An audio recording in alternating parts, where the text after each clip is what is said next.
안녕하십니까. 원일이 TV입니다. 선거 결과 분석해 보겠습니다. 범여 진보의 완승, 범야 보수의 완패. 완패도 아니고 참패라고 하는 단어가 더 어울릴 것 같습니다. 범여가 157석을 넘기면 사실 뭐 170이든 180이든 뭐 무의미합니다.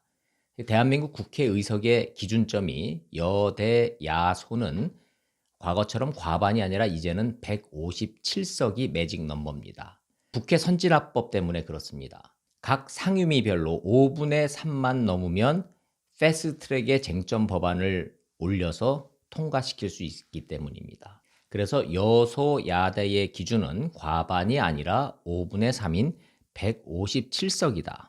이미 단독으로 157석 민주당이 넘겼다. 그 위의 숫자는 정치적으로 무의미하다.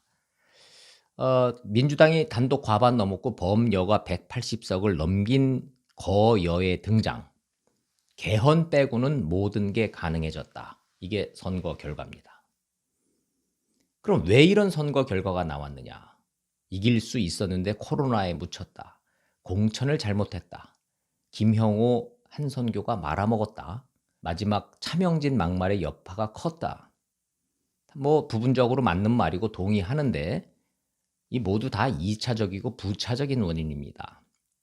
근본적인 원인은 이건 국민의 선택입니다. 민심의 선택이 명확했던 겁니다. 그럼 그것이 대한민국 민심의 전부냐? 그건 또 이제 별개의 문제입니다만은 어찌됐든 민주당 전국 단위 선거에서 4연승입니다. 선거 역사상 처음입니다. 총선, 대선, 지방선거, 또 총선거. 과거 박근혜 전 대통령이 선거의 여왕이었다면 문재인 대통령은 이제 선거의 대왕으로 등극했습니다. 친노, 친문의 결집력을 보여줬습니다. 선거에서 이기려면 무엇을 언제 어떻게 해야 하는지 보여준 겁니다. 180석 이상 거여의 탄생, 정치적 의미는 무엇일까요? 첫째, 국회를 장악하고 독주가 가능해졌다.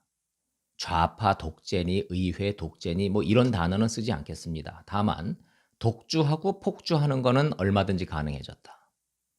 하고자 하는 정책을 법안으로 밀어붙이는 게 가능해졌다. 야당은 100석이 넘어도 견제 못합니다. 이제 황교안 대표 퇴장했고 구심점이 없습니다. 차기 대선 주자가 없습니다. 비대위는 구성되겠지만 혼란과 혼돈 속에서 시간을 보낼 겁니다. 과거 김대중 대통령은 80석이 안 되는 야당이었어도 강력하게 여당을 견제했습니다. 왜냐? 부동의 대선 후보였기 때문입니다. 차기 대선 후보가 보이지 않는 통합당 100명 넘게 있어도 소용없습니다. 정치적으로는 박근혜, 김대중 이런 구정치 세력이 역사적으로 이제 사라졌습니다. 국민이 스스로 탄핵의 강을 건너버렸습니다. 맞네, 틀리네, 친박이네, 반박이네 아예 거론조차 하지 말라는 국민의 명령입니다. 결과적으로는 양당 체제는 더 굳어졌습니다. 제3지대, 제3정당이 사라졌습니다. 안철수 돌풍 없었죠? 호남에서 민생당 이제 소멸입니다. 정의당은 정체성이 흔들렸고 유지하기에 급급해졌습니다. 민주당이 단독으로 157석을 넘겼다. 이 얘기는 이제 정의당 협조 필요 없어졌다 이 뜻입니다. 필요하면 민주당이 패스트트랙에 올리면 됩니다. 법안을. 양당 체제 지역구도 오히려 강화됐고 이념 대결 더 극심해질 겁니다. 그럼 앞으로 어떤 일이 벌어질 것인가? 뭐 당장 공수처법 시행되겠죠. 공수처장 임명해서 보수 야당 반대 못할 겁니다. 왜냐? 공수처장을 임명하는 국회의 추천위원이 7명입니다. 이 중에 2명이 야당 몫인데 1명을 군소정당 몫으로 줘야 할 것이고 통합당 몫은 딱 1명 남을 겁니다. 그런데 7명 중에 6명이 찬성하면 그대로 통과되는 겁니다. 통합당이 막을 현실적 방법이 없다는 뜻입니다. 공수처가 뜨면 어떤 일이 벌어질까? 뭐 이건 충분히 예상 가능합니다. 그렇다고 윤석열 검찰총장이 사퇴할 것인가? 그건 할 수도 없고 하지도 않을 거라고 봅니다. 그러나 청와대를 향했던 수사, 이건 뭐 벽에 부딪히겠죠. 사실상 현 정권 하에서는 이런 모든 사건들은 이제 물 건너간 겁니다. 경제는 어떻게 될 건데? 문재인 정권의 3대 경제정책은 가속화될 겁니다. 소주성, 소득주도 성장, 탈원전, 남북평화경제. 국회에 입성한 면면들을 이렇게 들여다보니 이 3대 경제정책들을 전부 다 옹호했던 사람들이 많이 보입니다. 좋든 싫든 국민이 선택한 이상 문재인 정부의 이 3대 경제정책 기조는 그대로 쭉 가는 거다. 이게 맞을 겁니다. 보수 유권자들은 이제 돈 낼 일만 남았습니다. 말씀드린 3대 경제정책의 종착역이 어딥니까? 전부 돈입니다. 세금입니다. 현금 살포 포퓰리즘 정책 가속화될 겁니다. 예산을 확대한다, 재정을 확대한다 이런 얘기 앞으로 많이 들을 겁니다. 그 돈이 다 어디서 납니까 결국? 세금 아닙니까? 어디서? 기업과 부자들로부터. 이걸 합리적으로 막을 뚝이 무너졌습니다. 가장 중요한 거는 조국 전 장관의 부활입니다. 법적인 면죄부를 시도할 겁니다. 왜냐? 친문그룹은 차기 대선 재집권 플랜 이미 가동했습니다. 조국의 부활은 반드시 필요해졌습니다. 차기 대선 후보로서도 필요하고 조국의 부활은 친문그룹의 훼손된 도덕적 우월성을 회복하는 데 이게 상징이 됐습니다. 조국이 살아나야 친문의 도덕적 우월성이 살아난다. 조국을 살리려면 그래서 필연적으로 윤석열을 죽여야 한다. 검찰 개혁을 해체 수준으로 확대하는 작업이 진행될 겁니다.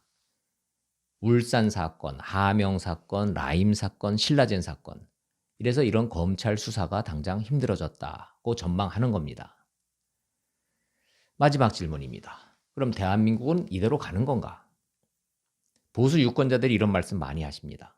이거 앞으로 어떻게 사냐? 이게 이민 가야 되나? 그런데요. 당선자들의 머릿수만 세시지 말고 득표수를 한번 따져보십시오. 그 많았던 경합지역에서 사표가 돼버리고 마는 보수 지지표, 전 국민의 40% 정도 된다는 이 중도 민심, 어디 안 가고 대한민국에 그대로 있는 겁니다. 선거에서 졌다고 세상 끝나는 게 아닙니다. 과거 김대중 대통령이 당선됐을 때 평화적 정권 교체라고 했습니다. 정권 바꾸기가 얼마나 힘들면 아파다 평화적이라고 했겠습니까? 전쟁처럼 피 흘려야 가능한 게 정권 교체인데 평화적으로 선거로 바꿨기 때문입니다. 근데 정권 교체 경험해 봤지만 나라 망했습니까? 북한한테 돈 좀 퍼줬다고 나라 망했습니까? 나라 안 망합니다. 그런 걱정은 안 하셔도 될 것 같습니다. 다만 지금은 대한민국의 근본이 흔들리고 있다. 아니다. 흔들렸다. 이겁니다. 대한민국을 지탱해온 두 축. 자유민주주의, 시장경제. 이 말로는 민주주의 한다면서 이게 민주주의야? 말로는 시장경제 한다면서 이게 시장경제야? 사회주의, 공산주의 경제 아니냐 이겁니다. 나라 고가는 괜찮나? 미국, 일본, 중국. 이게 외교는 이대로 가도 되는 건가? 이런 근본적인 의문과 걱정이 드는 거. 이건 사실입니다. 이대로 가다 보면 진짜 나라 망할 수도 있는 거죠.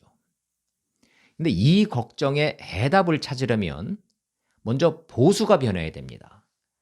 보수 꼴통 이미지로는 국민의 마음을 살 수가 없다. 이번 선거로 입증됐습니다. 기존의 가치를 중시하되 사회적 약자편에서 불공정을 제거하고 성장을 추구하는 보수. 그게 진짜 보수의 품격입니다. 지금까지 보수가 그래 왔느냐고요. 그저 기득권 유지하느라고 보수라고 그냥 주장했던 건 아니냐 이겁니다.